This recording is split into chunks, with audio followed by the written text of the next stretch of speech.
আমার ধারণা হাসিনা নিজে আসতে চায় না এখানে। শেখ হাসিনা কিন্তু ডিসেম্বরে দেশে ফিরবেন। সে সত্য কথা বলতেছে, আসবে, এটা কোনো পাগলও বিশ্বাস করে না।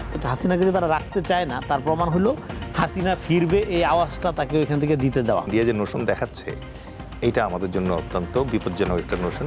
হাসিনার এই বক্তব্য প্রচার, এটাকে সারা পৃথিবীর বড় বড় মিডিয়াতে কি পরিমাণ টাকা খরচ করে খাওয়ানো হয়েছে। ইন্ডিয়া ইচ্ছা করে ওই সিচুয়েশন করতেছে সরকার যেন ওপেনলি যাইতে না পারে। সরকার এই মুহূর্তে যে চালগুলা দিচ্ছে এই চালগুলা ছাড়া আসলে সরকারের হাতে খুব বেশি চাল নাই, এটা আমাদের বুঝতে হবে। 5ই আগস্টের পরে যে ম্যান্ডেট নিয়ে এখন সরকার গঠিত হয়েছে সেই সরকারের পক্ষে তো এতটা নতজানু হওয়া সম্ভব না, জনগণ তো এটা মেনে নেবে না। আমার কাছে মনে হয় একটা সেঞ্চুরিতে এরকম অপরচুনিটি একটা গভর্নমেন্ট খুব কম পায়।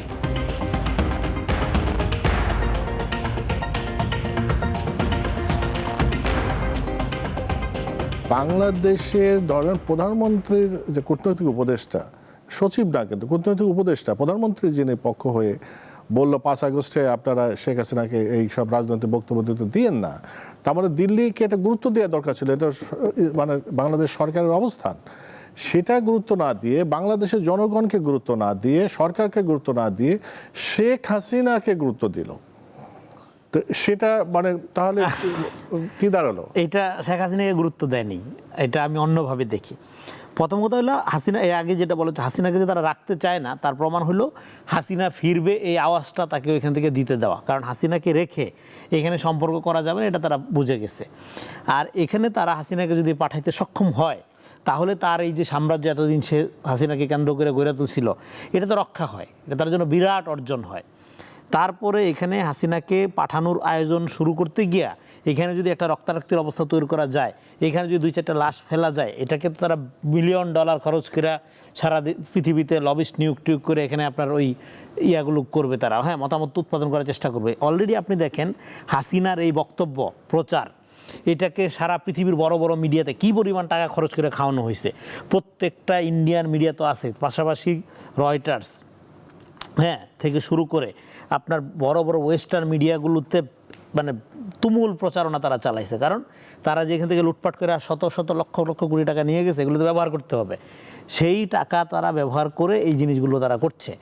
এখন এটা করার মধ্য দিয়ে তারা যেটা যাচাই করতে চাচ্ছে সেটা হলো আপনি যেটা বললেন যে এখানে তারা হাসিনাকে ফেরত দিতে চায় আওয়ামী লীগের কোনো সুবিধার জন্য বা সরকারের কোনো প্রেশারের জন্য বা বাংলাদেশের স্বার্থে, তা না, তাদের নিজেদের স্বার্থে দিতে চায়।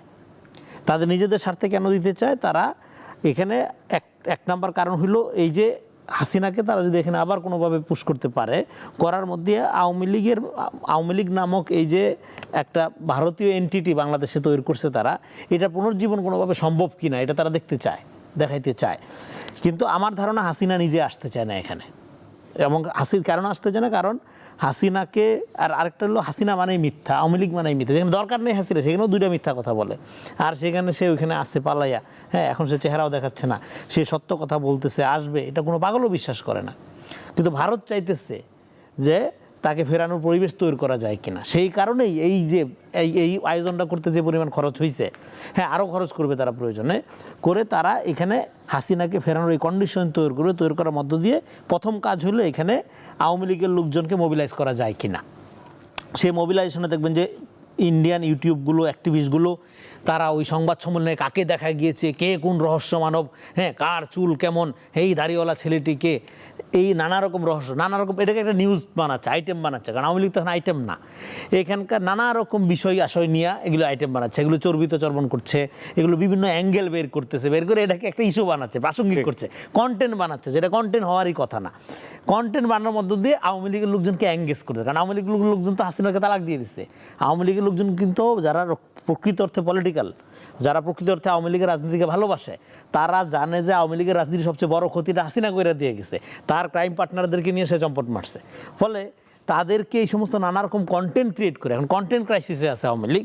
এই জন্য এই সংবাদ সম্মেলনটা হইলো যে বেসিক্যালি কন্টেন্ট জোগানোর জন্য। আপনি কারণ আমার এই কথা সত্য কেন, এই সংবাদ সম্মেলনের পরের কাভারেজের ধরনগুলো দেখবেন, হ্যাঁ, বিভিন্ন ক্যারেক্টার ধরে ধরে আলাপ করতেছে, হ্যাঁ, কুজা ভেনু কি, মেনু কি, হাসিনা, হ্যাঁ, এইটা কত আগের বক্তব্য, এবং এটা এখন বের হচ্ছে যে এটা আসলে হাসিনা তো নাই, মারা গেছে এআই জেনারেটেড বক্তব্য কিনা, এটা নিয়ে অনেকগুলো স্টোরি আমি দেখলাম অলরেডি। ফলে মানে এটা কিন্তু প্রাসঙ্গিক থাকা একটু প্রাসঙ্গিক রাখা যে আপনাকে কিন্তু এর আবার ক্ষতিটা কি? আরো কত প্রশ্ন শেষ করি। আলোচনা করতে হবে। এটা পয়েন্টটা হলো, এটা ক্ষতিটা কি হবে? ক্ষতিটা হলো প্রথমত এখানে যারা আওয়ামী লীগের সমর্থক ভোট দেওয়ার মধ্য দিয়ে তারা পোস্ট আওয়ামী একটা এরাতে চলে গেছে। আওয়ামী লীগের সমর্থক ভোট দিছে, আওয়ামী লীগ ছাড়া অন্যান্য মার্কাগুলো তারা ভোট দিছে।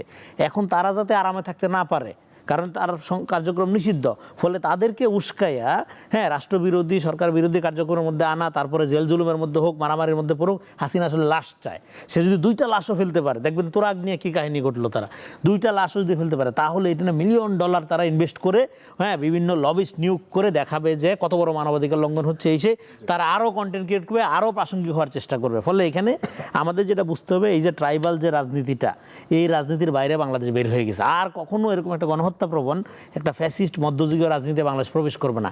এখন আওয়ামী লীগ এখানে অপ্রাসঙ্গিক হওয়ার সবচেয়ে বড় তরিকাটা হলো আওয়ামী লীগ রাজনীতি করতে চাইবে কি চাইবে না সেটা না, সেটা হলো আমরা কি কোন ধরনের রাজনীতি এখানে জনগণের জন্য প্রডিউস করব। এখানে যদি একটা ডেমোক্রেটিক ধারা তৈরি হয়, এমনিতে আওয়ামী লীগের সমর্থকরাই আওয়ামী লীগকে রিলেভেন্ট ঘোষণা করবে। আমি মেজর ডেলিস খান, আপনি যেটা রেজাউল করিম রনি বলছেন যে শেখ হাসিনাকে আসলে ভারত এখানে পাঠাতে চাই, মানে তার স্বার্থে, আপনি কি এই বক্তব্যের সাথে একমত বা আপনার কোনো আলাদা বিশ্লেষণ আছে? আমার বিশ্লেষণ হচ্ছে যে শেখ হাসিনা কিন্তু ডিসেম্বরে দেশে ফিরবেন এটা বলে একটা রাজনৈতিক ঝুঁকি নিয়েছেন। ঠিক আছে, আমি রনি ভাইয়ের সাথে একটা জায়গায় একমত, কন্টেন্টের অভাব, সেই জন্য এখন শেষ নর্তকী হিসেবে মানে লাস্ট ড্যান্সটা দিচ্ছেন শেখ হাসিনা নিজে। বাট ধরেন ডিসেম্বরে উনি আসতে চাইছেন, যদি আসেন তাহলে লিগ্যাল প্রসিডিংস কনসিকুয়েন্স হবে, তার বিরুদ্ধে আইনি ব্যবস্থা নেওয়া হবে। তিনি অলরেডি মানে ফাঁসির দণ্ডপ্রাপ্ত, তার মানে তার তো আর আসলে পলিটিক্স করার কোনো স্পেস দেখতেছি না আমি। This is number 1। নাম্বার 2 হচ্ছে যদি আসতে না পারেন 16 ডিসেম্বরে অথবা ডিসেম্বর মাসে, তাহলে কি হবে?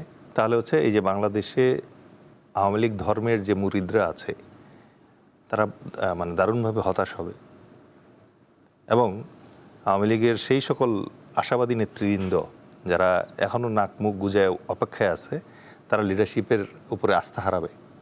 তো বোথ ওয়ে কিন্তু এটা তার জন্য এটা ডেডলি গেম হচ্ছে। তার মানে হচ্ছে এর পেছনে কিছু একটা আছে যেটা আমরা রিড করতে পারতেছি না এখনও। এবং এই যে এর পেছনের যে প্ল্যানটা আছে, এই প্ল্যানটা উনি একা করেন না, এটা ইন্ডিয়া সহ করতেছেন। This is the dangerous area. India যে নোশন দেখাচ্ছে, এইটা আমাদের জন্য অত্যন্ত বিপজ্জনক একটা নোশন। সরকার এই মুহূর্তে যে চালগুলা দিচ্ছে, এই চালগুলা ছাড়া আসলে সরকারের হাতে খুব বেশি চাল নাই, এটা আমাদের বুঝতে হবে। এবং সরকার হয়তো চেষ্টা করতো ভারতের সাথে ট্রানজিট, বাণিজ্য, নদী, পানির বন্টন তো আমার লাগবে, এগুলো নিয়ে বসতে চাইতো। কিন্তু প্রকারান্তে মনে হচ্ছে ইন্ডিয়াই ইচ্ছা করে ওই সিচুয়েশন করতেছে সরকার যেন ওপেনলি যাইতে না পারে। এখন ধরেন 5ই আগস্টের পরে যে ম্যান্ডেট নিয়ে এখন সরকার গঠিত হয়েছে, সেই সরকারের পক্ষে তো এতটা নতজানু হওয়া সম্ভব না, জনগণ তো এটা মেনে নেবে না। পপুলার স্পিরিটটা আপনার দেখতে হবে, এটা হচ্ছে একটা জায়গা। এবার আসি হচ্ছে আমি সরকার দলের একটু সমালোচনা করব এই জায়গায়। আমার কাছে মনে হয় একটা সেঞ্চুরিতে এরকম অপরচুনিটি একটা গভর্নমেন্ট খুব কম পায়। ধরেন সেই আমি এর আগেও একদিন একটা বলছিলাম যে দ্বিতীয় বিশ্বযুদ্ধের আগে রাশিয়ান কমিউনিজমকে ঠেকানোর জন্য একসময় ইউরোপ হিটলারের সোশ্যালিজমকে অ্যাকসেপ্ট করে নিয়েছিল। নেভিল চেম্বারলেন তার হাতে চেকোস্লোভাকিয়ার সুদাতানল্যান্ড তুলে দিয়ে লন্ডনে ব্যাক করে বলছিল, এটাই আমাদের সময়কার শান্তি, দিস ইজ আওয়ার পিস। তার মানে যুদ্ধ থামানো গেছে, যুদ্ধ আসলে থামানো যায় নাই। এখন একই রকমভাবে এই আওয়ামী লীগ যে মানে অনুশোচনাবিহীন এবং একটা বিভ্রান্তিকর পলিটিক্স নিয়ে ওঁত পেতে আছে, এইটার জন্য বাংলাদেশের সাধারণ জনগণ, আপামর জনগণ যারা আছে, তারা খুব অস্বস্তিতে আছে, ভয়ে থাকে, আতঙ্কে থাকে। এই আতঙ্ক থেকে বাঁচার একমাত্র শিল্ড এই মুহূর্তে, প্রশিক্ষিত যোদ্ধা এই মুহূর্তে বিএনপিরা ছিল। সুতরাং এই প্রশ্নে তারা কিন্তু একতাবদ্ধভাবে বিএনপিকে এই স্পেসটা দিয়েছে। এই স্পেসটা পাওয়ার পরে বিএনপি আসলে এই স্পেসে কতটা মানে রিবিল্ড করতে পারতেছে, কারণ রনি ভাই বলছেন যে ওই এইজ ওল্ড পলিটিক্স কিন্তু এখন অ্যাকসেপ্টেড না। নতুন 2টা জেনারেশন ইন হয়েছে, জেন আলফা, জেন জি, এরা ইন হয়েছে। এদের মাইন্ড রিড করতে হবে এবং পলিটিক্যাল প্যাটার্নে চেঞ্জ আনতে হবে। আমি অফকোর্স আই এম শিওর, কারণ আমাদের মাননীয় প্রধানমন্ত্রীর স্পেশালি রাজনৈতিক উপদেষ্টা মণ্ডলী যারা আছে, তারা তো ভেরি ভার্সাটাইল, অনেক জায়গা থেকে নিচ্ছেন উনি। এবং আমি আশা করি যে তারা এই যে নতুন প্রজন্মের যে রাজনৈতিক চাহিদা সেটা তার কাছে ইন্টারপ্রেট করবেন, কারণ উপদেষ্টাদের কাজই হচ্ছে সেইটা। যদি সেইটা না হয় তাহলে কিন্তু আমরা আবার বিপদে পড়ব। এখন ধরেন অনেকেই আমাকে মানে সমালোচনা দেখতে পাই যে দলীয় পদায়ন হচ্ছে, এটা আমেরিকাতেও হয়, এটা নিয়ে আপনি খুব একটা আপত্তি জানায় পারবেন না। বাট আমেরিকার সুবিধা যেটা হচ্ছে মার্কো রুবিওর জায়গায় পরের বার যিনি আসবেন, যে দলেরই আসুক, তিনি ওই রকম ক্যাপাসিটি।